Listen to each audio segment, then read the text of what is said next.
Okay, so, all right. So what I want you to do first is to get a little piece of paper. This is a good size. I mean, you can do your notebook big if you want. If you decide you want to do this, you can do it bigger. But I like this size. It's easy to keep track of, and it doesn't take up a lot of space. Some people actually take their samples and if they have a wall behind their table, they paste them up on the wall so they can see them right as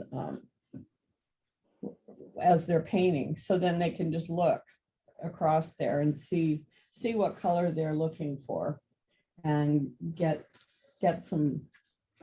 So, okay, well, I already have a couple of colors that I want to do that I haven't done already. So the way this is done is,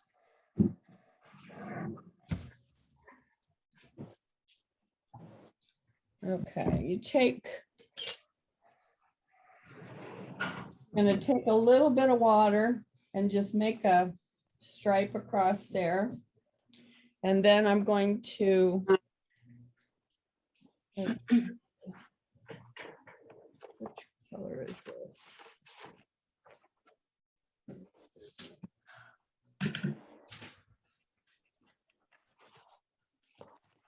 Okay, so I would like you to just pick one color.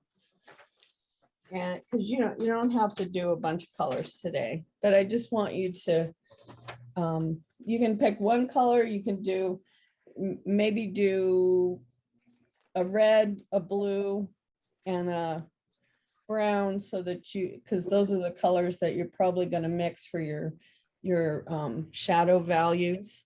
So, okay, so I'm doing this red. And I've added some water to my paint. And then I'm just going to do this. I'm going to start here. And I did it nice and dark so I can see how that looks. And now I'm rinsing out my brush. And then I'm just going to take some water and drag it across. Because what I want to see is, to see what kind of a glaze, what kind of a wash it makes. You notice some of these have more texture in them than others. And so this gives you an understanding of what that particular color looks like just from a straight, almost out of the tube color to as it's washed out. And make sure that you write above it or below it what color it is, so you know what that is. Okay, I'm going to do another red here, since I'm here. And this is a Windsor red, which is kind of like a cad red. So what I'm going to see is what the difference is between this and this is cad red up here. Can I ask you something, Cheryl? Of course. Like when you did the first one and then you did, how it fades away, you just put water? Is that what you did? Yes. I rinsed my brush out, and then I just my brush was wet, and I just like this. So I'm doing the same thing here. Okay. Okay. Thanks. That way. And I can see that this red is not as orange as this red. This is a little brighter red. I have, whoa, that wasn't what I wanted to do.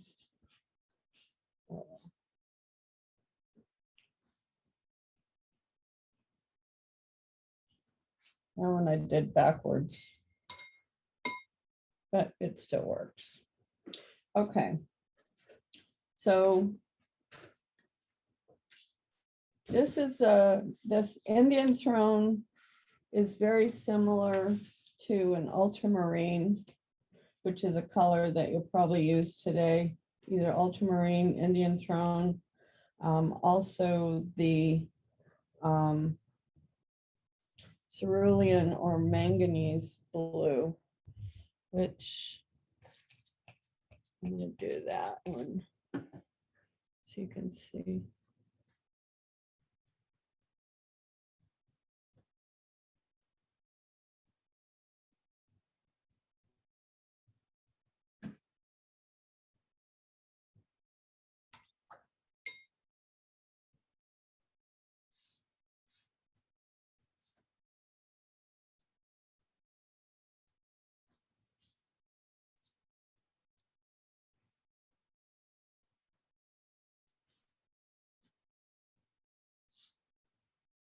You want to get a nice saturation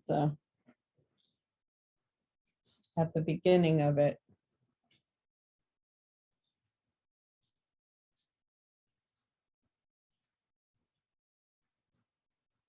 Probably add a little bit more here.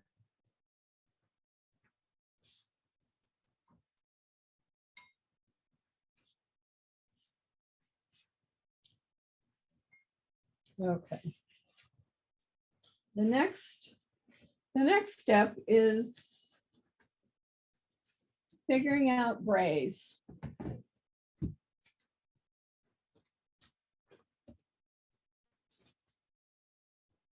So the difference between grays and dark is a matter of degree, basically.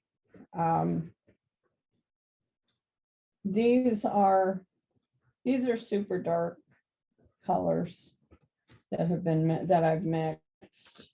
Grays tend to be more what you use for shadows. This is when you go to mix a black or a very dark brown, that's what you use darks for. Now see, look at how you can see how incredibly dark this gets. This is ultramarine, yellow ochre, and cad red. And that is a beautiful black. It doesn't have any dead areas. The colors kind of vibrate through it. And to me, that's what I like to use instead of black, because the only black I ever use is an ivory black, and it could be, if I wanted to make this even darker, then I could add some ivory black. Ivory black has a little bit of transparency, so it works well with some of the other colors in watercolor. If you're doing plants, this is a really nice deep green tones for like the undersides of leaves, or deep shadows. And these nice rich, it just makes such nice rich colors. Look at, there's a super black there, and that's got some ivory black, burnt sienna, and hooker's green. So, but you see, it still isn't a dead color. It's got some of the other color that shows through. Okay, grays. The colors of gray that we're looking at today, probably this rose madder, cobalt, cad yellow. blue. Maybe some of this. This has got an awful lot of sediment in it, which comes from, let's see. I'm surprised it has so much sediment. Must be from the ochre. Cheryl, can I ask you a question about your book? Sure. Are these sample combinations that you have, is that what you've developed while you're painting something? I mean, it's just awesome. It's an awesome tool. And that's something I really wanted to get started on, is this book idea of Actually, having I got the idea from, I'll show you. I mean, is this something we would just create on our own as we're doing? Yeah, that's what I would do. This book, Charles Reed, Painting What You Want to See, Okay. is where I originally learned how to do this. And he just shows you, he gives you combinations of colors, which the list of colors that I've put together under grays here, the different mixes are many of the ones that they're the basic ones that he uses. But see, he does these same swatches, and he does them for oils and for watercolor in the book. So the process is, and I will show you what, as we after I get done talking about all these different grays, then we're gonna do one of these. Okay. And to show you how the process works. That's so cool. Yeah. And but this is a really wonderful book. Okay. I also, this is a book that this book is not, to me, wasn't as intimidating when I was first starting out watercolor, because he does more abstraction. His watercolors are very fluid and open, and they're just, see how just, he's just he lets the paint run. He just really, it's a wonderful place to start. Yeah, lots of layering. It's wonderful. Yeah. And so, and then I found this book, which is really intimidating, because it's all very very detailed and incredibly realistic paintings, which are absolutely beautiful. All these laces, and I mean, they're just incredibly rich. But I love what she does in here is she also interviews other artists on their techniques for how they create various colors, or various textures, or and this area on backgrounds, on shadows. Let me find, I think maybe it was right here. But see, this is, she goes through these different doing glazing, like I was showing you. So how you can mix various, and she uses a lot of almost all the colors she uses are Daniel Smith, and she uses a lot of the quinacridone colors, which are super transparent. She has color charts as well. Some of her favorite mixed violets, browns. This is good to create, you want to just create squares. Some people just they put together a grid and just put samples of all their colors. So Okay, I see. Rather than doing it this way, it's really helpful. What is the name of this one? Light is light. This is called Celebration. Celebration of Light. Okay. and it's by Jane Freeman. Okay, thank you. And I think it's a North Lights book.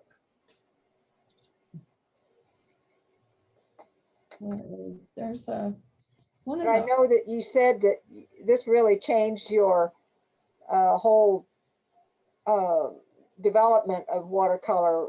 Doing this, having this tool has really made a major help for you, and I can see I how it thought, would. yeah, I mean, it's kind of tedious and seems like it's really a boring thing to do. But if you're serious, if you're just playing in watercolor, you don't need to do this. Right. If you really want to understand the medium, Mhm. then this is these are wonderful practices to really get you in touch with the because of the fact that watercolors, you know, the paint consistency is different because you have different transparencies, you have different pigmentations that have like look at all of the sediment value in here. Yeah. And in this color, there's almost none. It's all very smooth. So understanding this oxide, look at how much sediment there is there. So by doing this, you get to see what these colors do, Right. how you can mix them. And this woman, what's her name? Arletta Petch. And these are some of the grays that she uses, that she mixes. And this is how she puts her swatches together. She says what you can do is you can, you know, just do like when you go to the Home Depot and you just get paint swatches. And you can pick out paint swatches and then you can figure out how to make those colors. The gradations, yeah. Yeah. So those are books that I've used that have been very helpful to me. Well, I like yours.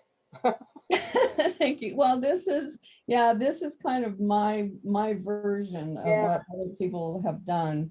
And because I had all these samples everywhere and I had to figure out how to organize them so I could find them. Yeah. So this worked for me. Cool. Okay, so and the values, I think we're just going to have to do some playing here and figure out what colors. And because you all have different brands of paint, you're going to have to play with the colors that you have. And your samples, your swatches are going to be different than what I have because because of the fact that, you know, different companies don't, that for, it's like, you know, they can't work together. They can't all have the same specifications. So they make it really difficult for us. So, but in order to do one of these, you make a wet spot on your page.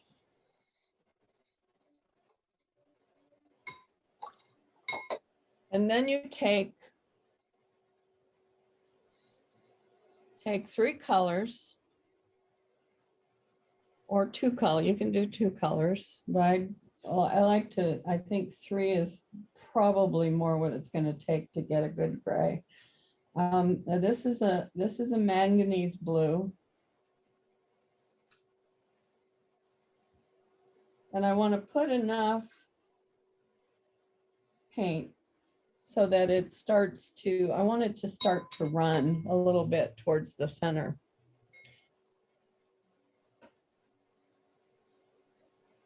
And then I've got a red that I'm going to do over here.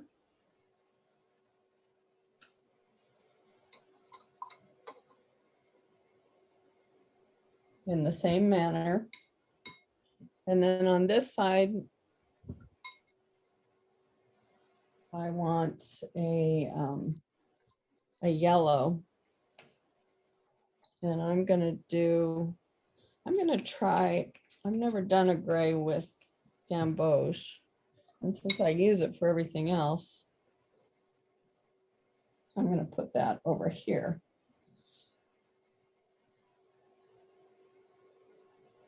Okay, so now what you do is you just let all these colors mix together. Looks like we need a little bit more blue up here.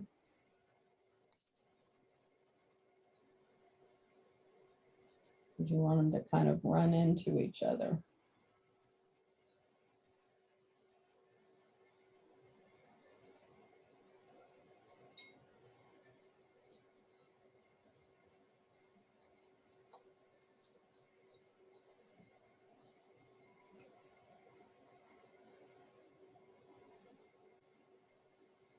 I just gave it a little squirt of water.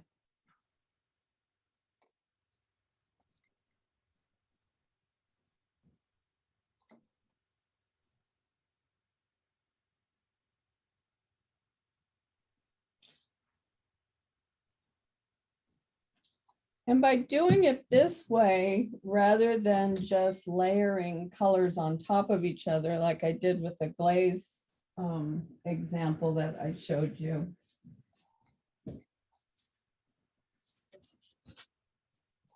You know, like these. What happens is that as it dries, you see multiple variations. So if you have just a little bit of the yellow and the blue, then you're going to get some nice greens there. And so you can kind of see what that combination does. As the red comes in here, then you start to see that it starts to turn into more of a shadow color.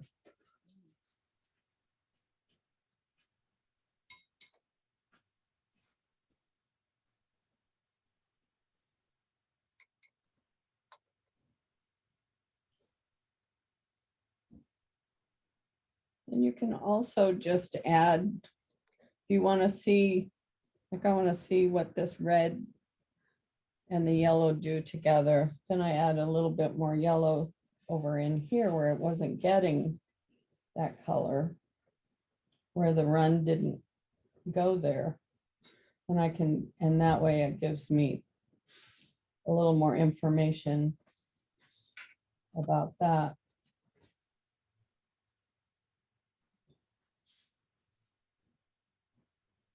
And the whole thing happens once it's dry.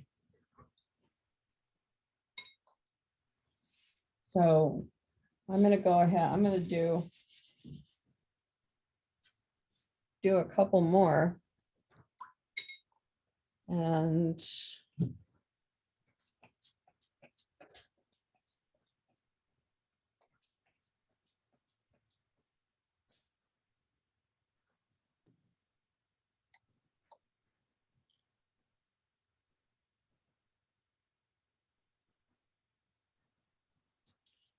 I think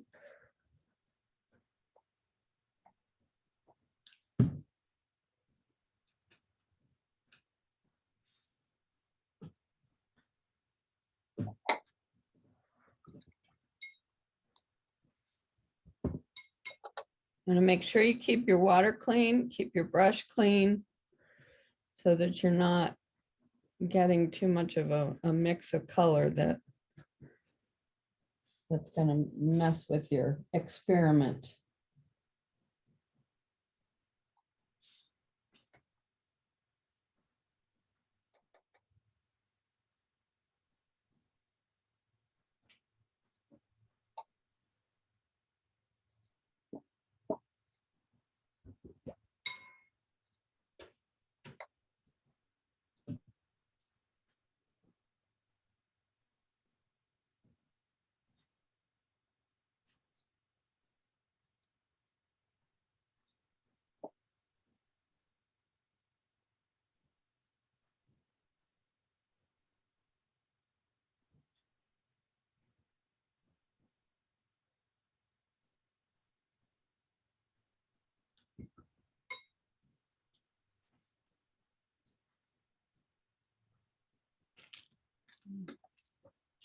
Where's my pencil?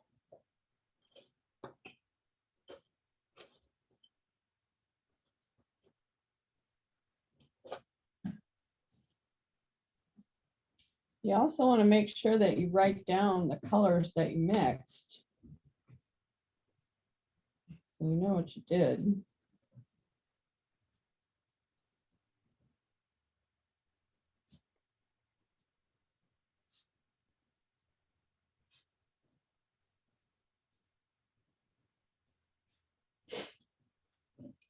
Was that red?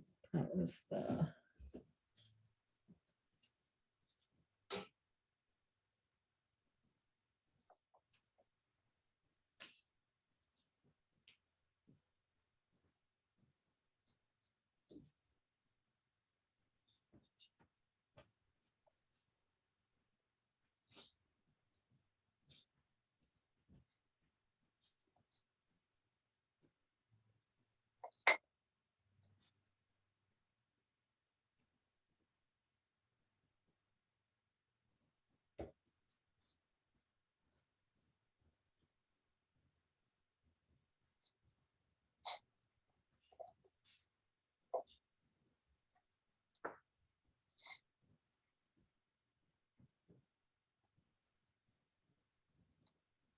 This one, I'm starting to see some gray, but I don't think I got quite enough blue in there to. So I might add a little bit more blue.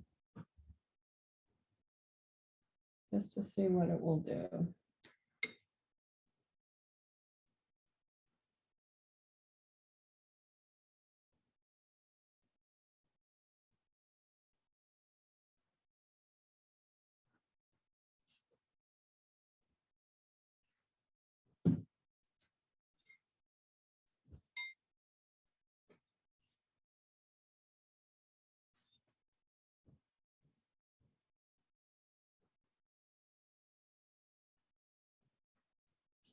And here you can look at all these rich browns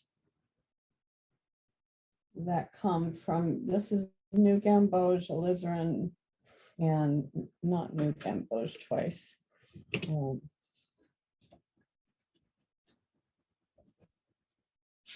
Indian throne.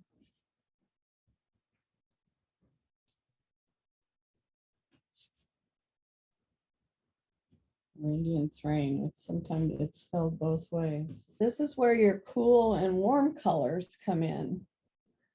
The colors in that metal tend to be on the cooler side, and even the handles of those little containers are more in the cool range than they are the warm range. So I'm then going to try cobalt and an alizarin, which are both pretty cool colors.